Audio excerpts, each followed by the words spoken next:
The Salt and Vinegar Lab. For this lab, we are going to be reacting two chemicals, sodium hydrogen carbonate, also known as sodium bicarbonate, also known as baking soda.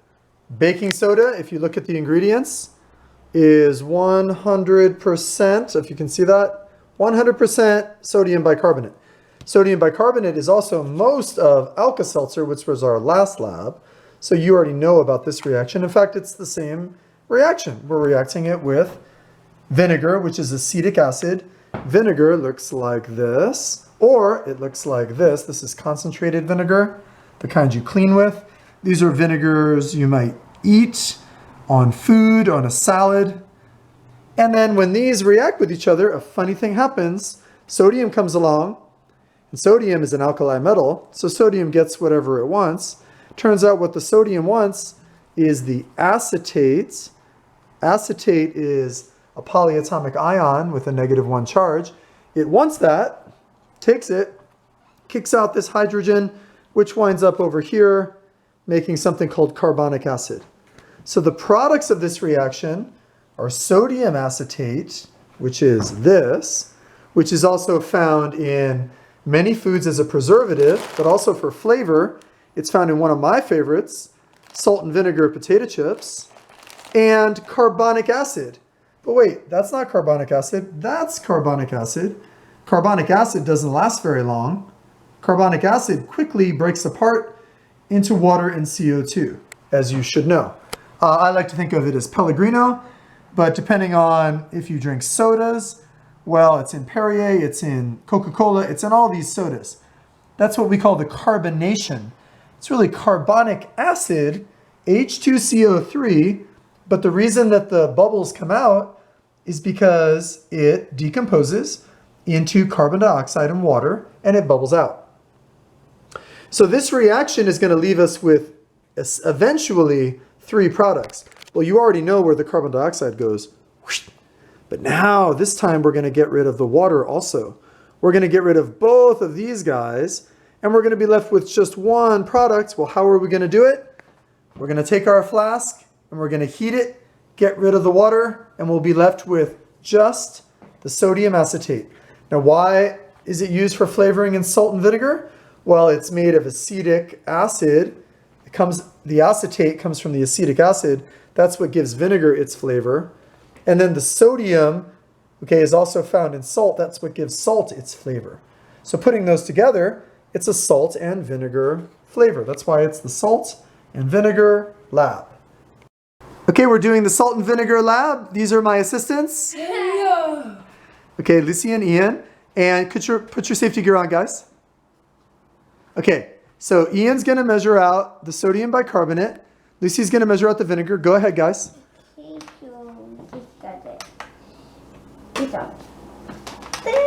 How much are you putting in, guys? Putting in 100 millimeters. Wait, 4.00? Yeah. Lucy, how much are you putting in? 100 millimeters. Okay. Because they're following the instructions on the lab. If you go to the second page where it tells you how much to put in, okay, it says to put in 4 grams and 100 milliliters. So, good, Ian. Oh, you went just over, so maybe scoop some back out. You can scoop a very tiny bit out. Can you try that? Now, Lucy, is it lined up with 100 at eye level? It's a bit. I can put it a bit. Try to get it right on 100. Dad, I did it! Oh, good, Ian. Good. And Lucy's going to get it right, so the meniscus is resting on the 100. Okay. Okay, now you're going to take this off, Ian. Take this off the balance. Put it on the side. Okay. Put it down.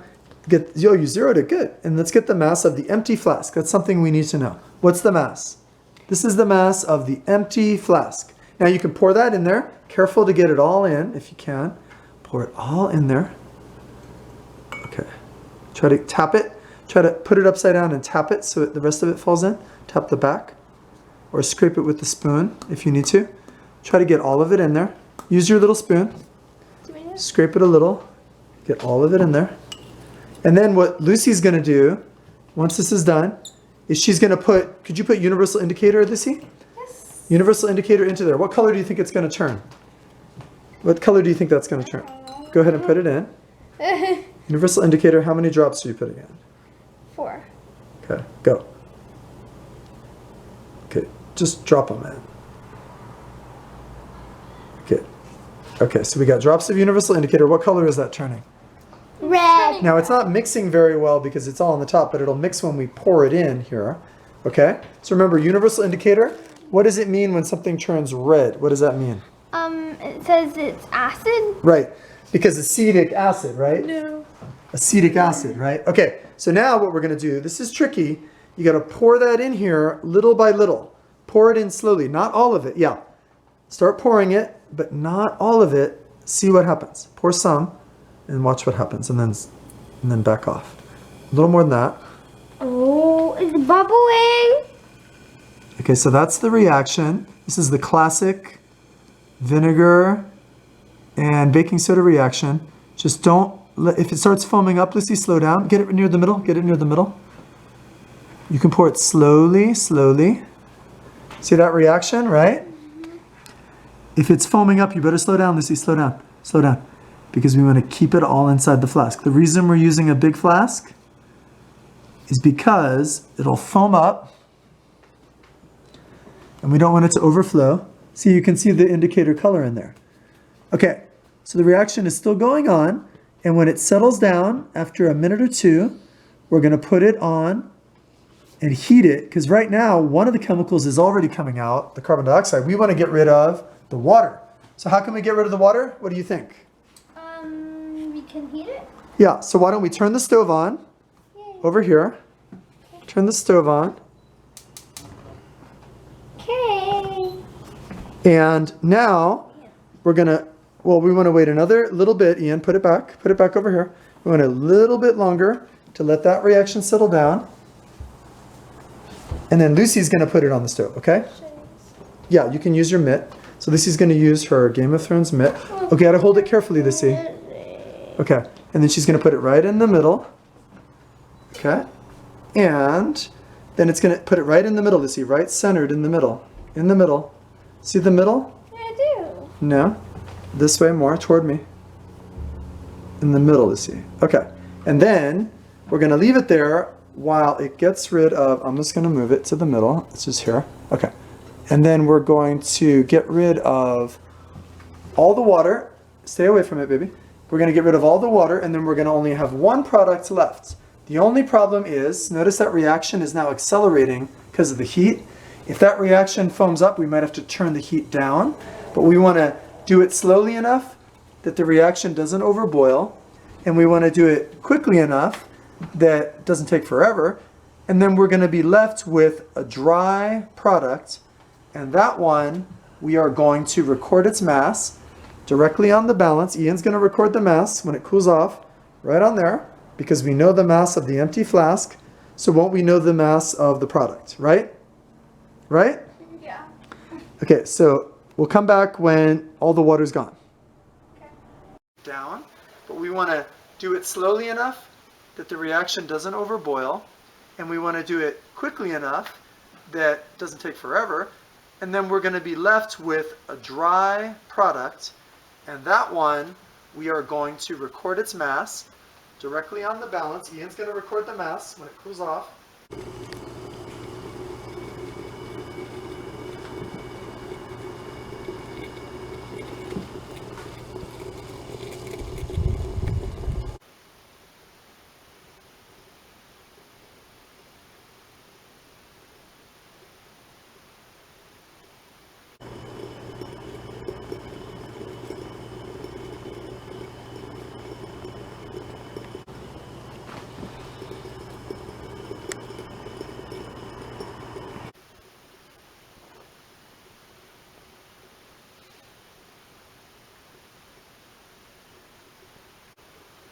This part happens kind of quickly.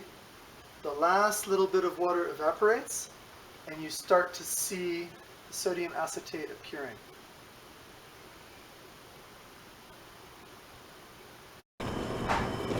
Oh my god! So this last little bit happens pretty quickly.